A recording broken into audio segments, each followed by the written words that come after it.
What's going on, peoples? It's Gendo here, and welcome back to the Basque Boys. As always, if you are still enjoying the series, please do go and drop it a like. And it's part 2 of the transfer window. We're going to finish this up, see what transfers get done, what don't get done, hopefully don't get done, and as well as that, take on Real Madrid in the Copa del Rey quarterfinal. But before we take on Real Madrid in the Copa del Rey, which we will live com that second leg, we gotta take them on the league first. So let's get a recap of how we did. And with all good things, they must come to an end as we finally lose our unbeaten streak to Real Madrid by the score of 3-2. Hey, 19 matches unbeaten. We went the entire first half of the season unbeaten. And the 20th match, we finally lose. But that also didn't help that we had a very, very tired squad going into this match. A lot of the players, in fact, most of the players, having themselves low 90s, upper 80s conditioning. So we didn't have that same vigor, that same spryness going into this match as with other matches. But at the same time, we were winning for a good portion of this match. Villalibre getting himself a penalty kick in the 40th minute, putting us in the lead. Ronaldo scoring then to equalize in the 60th minute. But then Muniain coming back once again, put us up 2-1.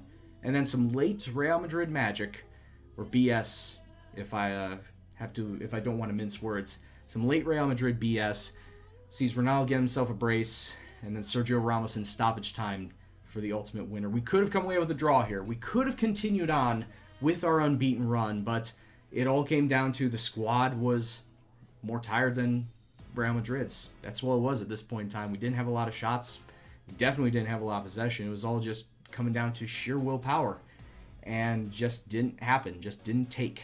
So you got to figure this is going to be signaling what's going to happen in the Copa del Rey. Well, let's not count our chickens before they hatch. I mean, let's take a look at what happened at the very start of the season. Supercopa, yes, we lost the first match, but then we came back and beat them 2-0, and then beat them in the first match of the season. Maybe this is going to be the first and only loss in this 3-game set. Like I said, who knows? All time will tell. It just doesn't help that we're going to the Bernabeu in the first leg as well, where we might get blown out. But it all remains to be seen. We're going to be taking them on in just 3 short days' time. So with that being said, let's see if there's going to be any other transfer news that's going to take place in between that time.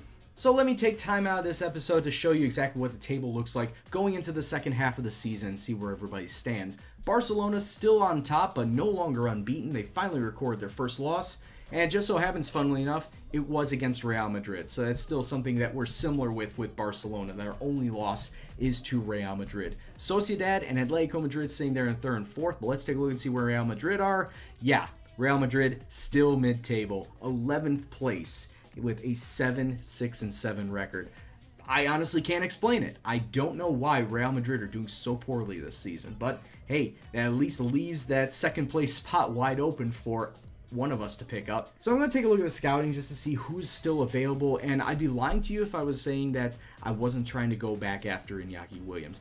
Yes, he's worth $46 million, but he has requested to leave. I'm pretty sure Spurs, though, don't want him to go, and at the same time, he's going to want wages of about $170,000, which that's not something that I am willing to go with. I mean, yes, I do have all this money from the Champions League, but I don't feel that it's within my right, or I don't feel very comfortable giving any other players over €100,000 a week. I know Mikel Merino has wanted it. Leque has wanted. Villalibre has wanted it. If I give Williams that, that's just going to absolutely kill my bank balance. And I really don't want to get myself into the red and have to start selling players off again. So yeah, Iñaki Williams would be nice, but he's just going to cost way too damn much. Another player, and actually a regen that I've been looking at, is Eder Vázquez. He's currently at Osasuna. Yes, he is Basque. As you can see, Basque, born in Pamplona. And to be honest with you, someone that I've been thinking about trying to bring him in as a replacement for Iker Muniain. It's funny that his estimated value is only $1 million because Osasuna aren't going to let him go for $1 million. He's also out for 2 months with a damaged Achilles tendon that could potentially hinder him, but just take a look at his physicals. 17 pace, 16 acceleration. I'd love to bring him in. He'd also want to probably go for about $70,000. Is that what it is? Wage demands? Okay, 54 for a high. Extremely interested in joining our club. But yeah, that's the thing. Osasuna are unlikely to sell, I'm sure, because they want to try and develop him themselves. But yeah, it's somebody that I was thinking about in trying to bring him in as a backup to Iker Muniain, or just as a replacement in case Muniain goes. So yeah, that's somebody I was thinking out about. Of course, all the goalkeepers. But yeah, there really isn't a lot that I've scouted that's currently available that is good enough for the squad right now, or potentially good enough for the squad. I know we're kind of hitting a rough patch of I need to start bringing in youth and developing from within. And now I can only describe as a barn burner and something that I wish I probably should have turned the camera on for because I didn't think it would have been this good. We beat Real Madrid in the first leg at the Bernabeu by the final score of 5-4. When the goals just started pouring in, I'm like, oh shit, why am I not turning on this camera? Honestly, I thought this one wasn't going to go this way. I thought we would have lost this first leg. 14 shots, 9 on target against a Real Madrid side that had 25 and 11. You would have thought that they would have scored a lot. And they did. They scored 4. But we just happened to score 5. Villalibre getting himself a brace. Muniain, Hervias Marino. It was just nonstop action, nonstop highlights throughout the entirety of this match. So I'm sorry I didn't show this because I didn't think it would have been this good. But hey, this sets up for a second leg at home with the potential to knock out Real Madrid and get us through to the semifinals. It could potentially see ourselves with an easy route to get through to the finals. But it all comes down to how well we perform in that second leg. I mean, 58% possession, but so few shots. How did we win this match? Leque on a 6-5, Laporte on a 6-4.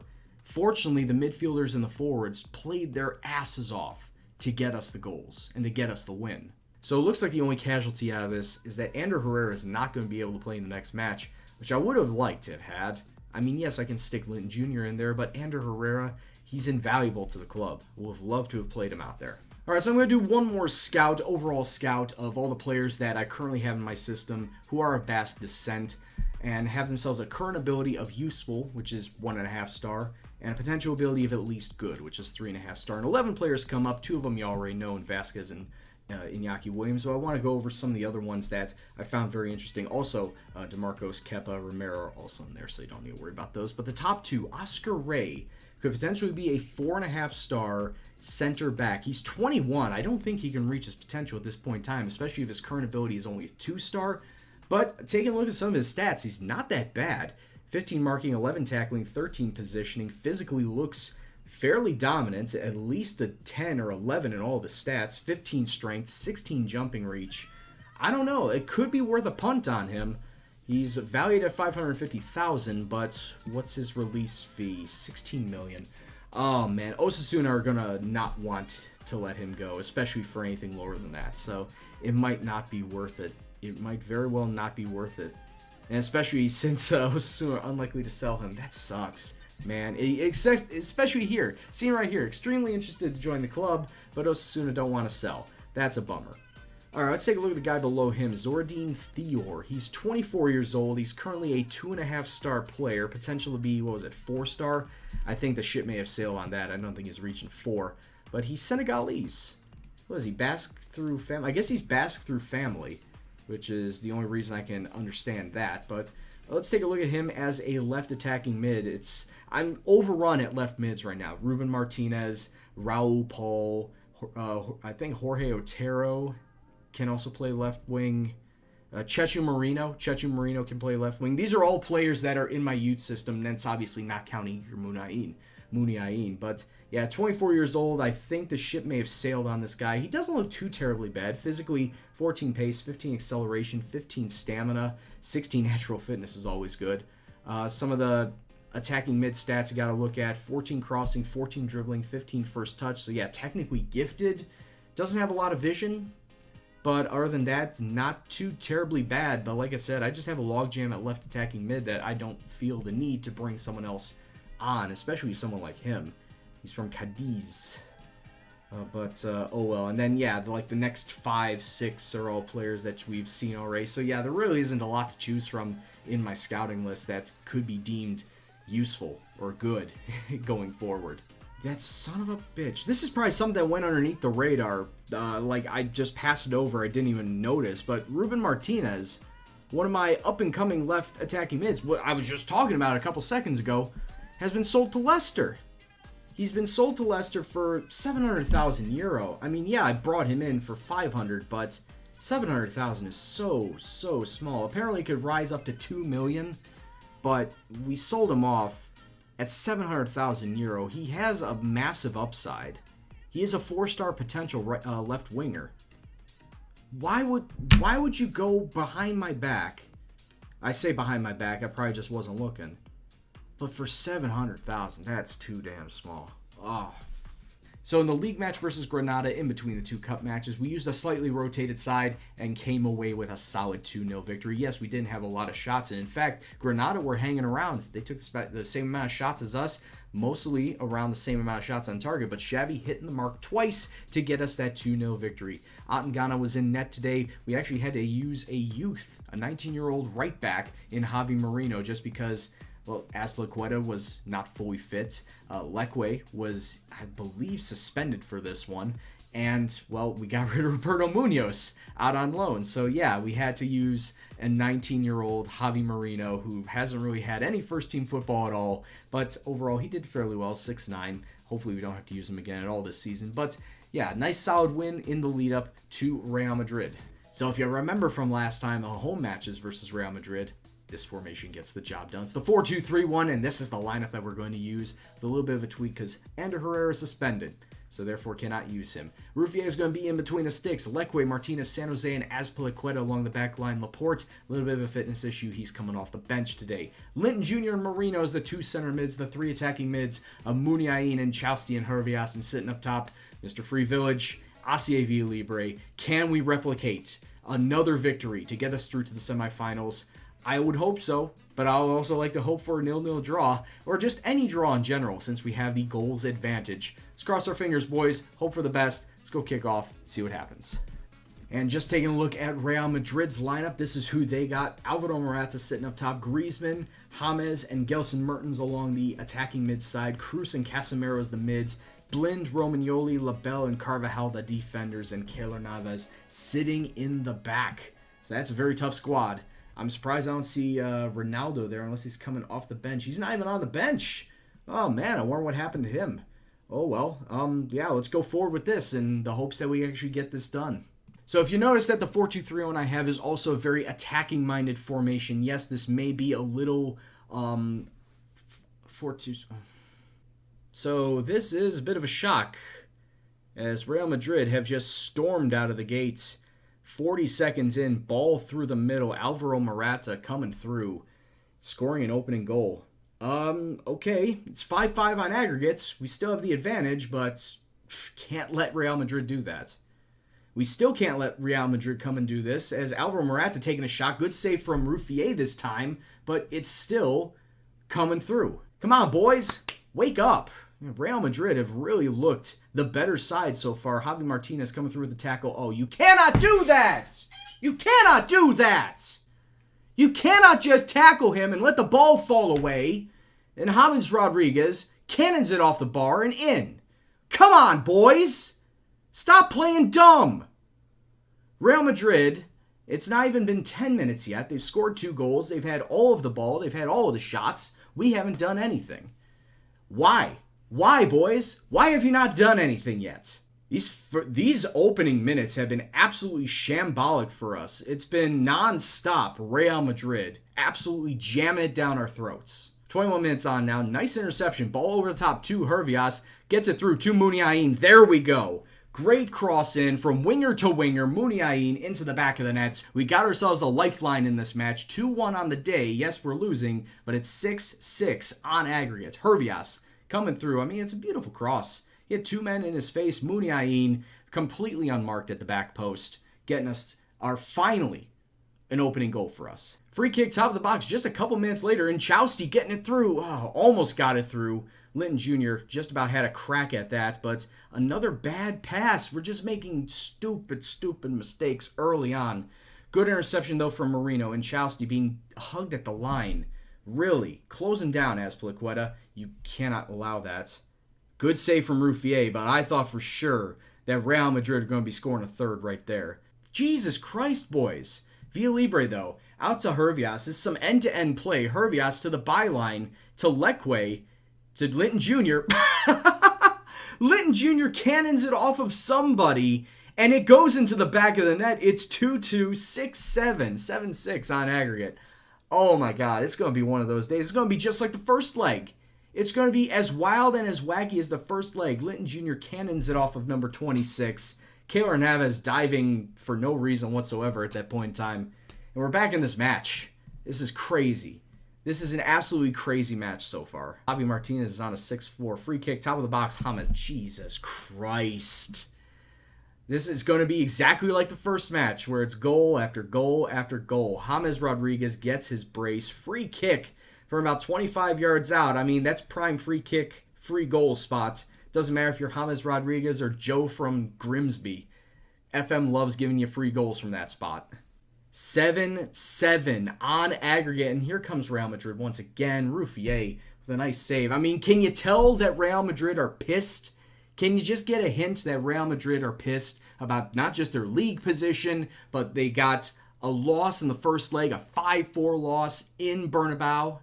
Yeah, I'm pretty sure that they're pissed as a whole when they were trying to take it out on us. But anyway, it's halftime. It's still 7-7 on aggregate. Javi Martinez is in fact going to be coming out for Aymeric Laporte and Echeniz. Ooh, do I sub out Echeniz for Mikel San Jose? Because San Jose has not had the best of times either. I'm thinking about Echeniz. No, I'm going to keep San Jose out there for now. But, oh man, what do I also do with my tactics? I don't want to pump the ball. Here, play out of defense. I don't want to pump the ball. Look for the overlap. Because this has just been going wild and wacky. And I think it's because we're trying to play too much of a long ball. That's absolutely killing us and killing our possession right now. We've only had 41% of the ball. San Jose holding onto the ball. It's some great hold-up play. Passing is a little suspect, though. Villalibre trying to get into the box. That was a worldie. That was an absolute worldie from Villalibre. Man in his face. Short post. Keylor Navas not able to save it. Let's take a look at that on replay. 8-7 on aggregate.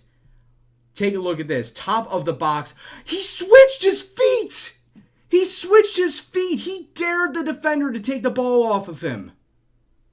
Oh my lord, the cockiness of this young kid. And we got ourselves a way back into this match again. 3-3, 8-7. You have got to be kidding me! 2 worldies back to back. Off game. And it's James Rodriguez with his hat trick. What is this f***ing game right now? Oh my god. I got no words of what I've just seen over the last minute. 58 minutes gone now. Nice passing, getting it through. Villalibre up to Hervias. He actually slipped it through, and now he's stuck. That's a foul in the box. Daley Blind has just taken out... He's just taken out Hervias. There's going to be a card, and Villalibre is going to step up at the penalty spot. Now, Villalibre, he's got a better average than most. Knock on wood, he actually gets it here today, stepping up. Can he level the match on the day? Can he make it 4-4? On his right peg, gets it underneath Keylor Navas. 4-4 on the day, 9-8 on aggregate. We just need to hold this out for the next 30 minutes. I got 2 more of my defenders that are just looking pretty poorly. Azpilicueta and San Jose. Azpilicueta is going to be coming out for Monreal, and then Echeniz is going to come in for San Jose. So basically all 3 of my subs have been made on defense because I need defense. I need to hold this down. Echeniz, yeah, he's youth, but he's fairly decent at his position. Nacho Monreal, he's a pro. He's a world-class player. He can do the job. But 15 more minutes. We need to hold this down. I'm just going to leave it as is and see if we can do it like that. I'm just going to tell the boys to concentrate. Assertively tell them to concentrate. The possession's been going up. We're back up to now 48%. Lekwe tries to throw it inside to Inchausti, to Muniain. Take the shots. Don't take the shot. To Villalibre takes the shot. That should be match over. That's got to be match over at this point. It's 5-4. It's another 5-4.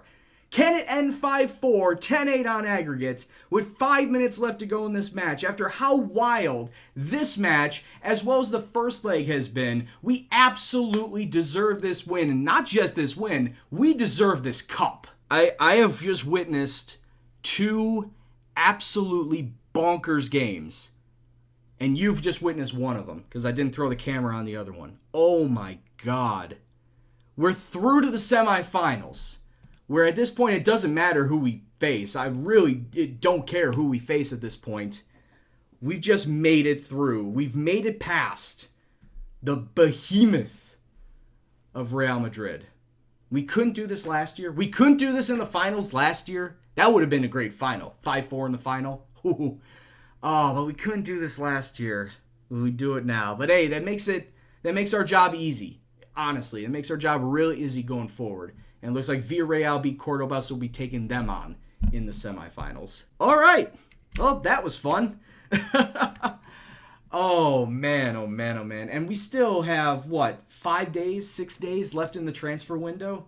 There's still anything can happen at that point in time. We actually do have a match before the transfer window is over. It's Barcelona. I mean, I'm just going to get a recap of that because, in all honesty, we're probably going to lose that. After the match versus Real Madrid, I can't stomach another match. I just really can't. So what I'm going to do is I'm going to play out the Barcelona match off camera just so we can get to transfer deadline day, because that's the major thing that I'm worried about, because like I said, Marino is potentially on the way out. Villalibre, I know Lecque says that he's okay at the club, but I'm a little sketch about that. But yeah, we'll go and play the Barcelona match and just to get to the transfer deadline day. So it looks like Barcelona have put it into cruise control on the season as they completely destroy us by the final of 4-1. Messi with a goal, Suarez with a couple, and Xavier Triguero. Okay, that's why I never heard you, because you're a regen, and you look like a damn fine one at that. Villalibre, the only goal scorer on our side. We had a fair bit of possession. It was about even, but we didn't get a lot of shots. And when you don't get a lot of shots, you're not expected to win a lot of games. At this point in time, it's Barcelona's season to lose. We got to hope for them to slip up somewhere down the road, but I just don't see it happening. I'd be fine with second place. I'd actually be fine with second place in a Copa del Rey win. So we'll try and make that happen. I don't know. So the only thing that we need to worry about now is the transfer window ending, and this is not what I want to see. Chechu Marino. I saw Marino and I thought it was Mikel, but they want Chechu at 3.3. No, Chechu Marino's release clause is 5 million. So if you're not coming up with 5 million, you're not getting Chechu.